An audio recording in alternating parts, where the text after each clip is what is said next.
Christianity Today doubling down on its critique of President Trump with a new op-ed from the magazine's president. In the piece, Timothy Dalrymple questions the unconditional loyalty of evangelical Christians to the administration and asks readers to reconsider their unwavering support.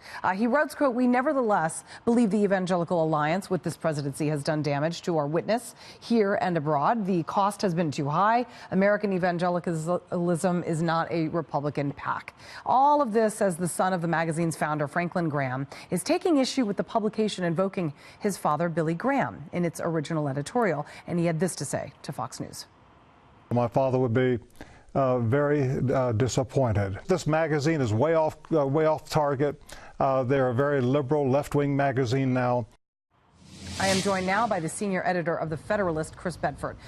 Okay, so we're still talking about this, so I guess that's good for Christianity Today. I think that they wanted our attention. They wanted to sell magazines, and they did. But this is just one simple editorial. It doesn't necessarily speak for all of evangelical Christians. But what do you make of the publication now doubling down after getting wide criticism?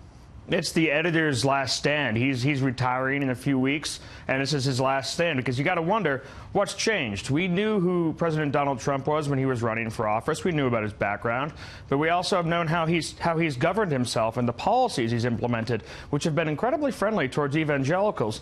So this is a last stand shot from Christianity Today's outgoing editor saying that he's taking a stand. But evangelicals, I do not think, are going to be fleeing the president, because they're looking at someone who has stood by them more than any Republican president on Planned Parenthood and abortion, or on judges and judicial nominees, on moving the embassy in Israel. These are things that Republicans had promised to do for decades, and the evangelical vote really does appreciate someone who actually stands by their word. That is a meaningful thing in this. Not only that, but you have to look at his family. Donald Trump's got an amazing family that clearly loves him, and he loves them back. The people closest to him. That's not lost on evangelical voters either. So there's not really an alternative for them, and this is someone who they can stand by, generally speaking, even if he may have some personal flaws in his past.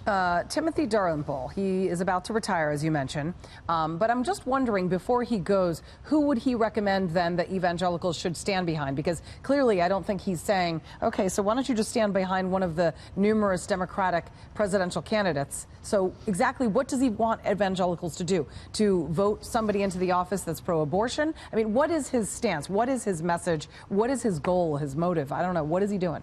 Now, there's a sad history of this with the evangelical voters, where the first time they ever became really politically active wasn't for a Republican. It was for Jimmy Carter, because he fit into their morals code, and he was a man, a God-fearing man who they looked at and said, this is a good man. And what happened is Jimmy Carter was elected. He turned around and didn't put a single evangelical into his cabinet. They were cut off. They didn't have his number. They weren't able to speak with the president the way they were able to speak with Donald Trump. There's not a single candidate out there that I've seen on the right or on the left who is willing to stand up, and at great cost to himself and his family, as much as Donald Trump has, for the things that Christians matter when we're under attack. Christians are under attack from a lot of people in this country. Should the president be worried at all?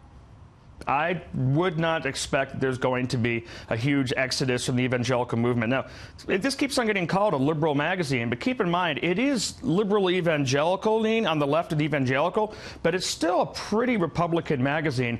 And a lot of the evangelical voters will still come out just like they did in 2016, I suspect. Okay. Graham has come out. He has said that Christianity Today doesn't represent most evangelicals. There's a Fox News poll that says he's right. I mean, 67% of white evangelicals in this country do not only not support impeachment, they do not support removing the president from office. But just want to leave it there. Thank you very much, Chris Bedford. We appreciate you coming on. Thank you.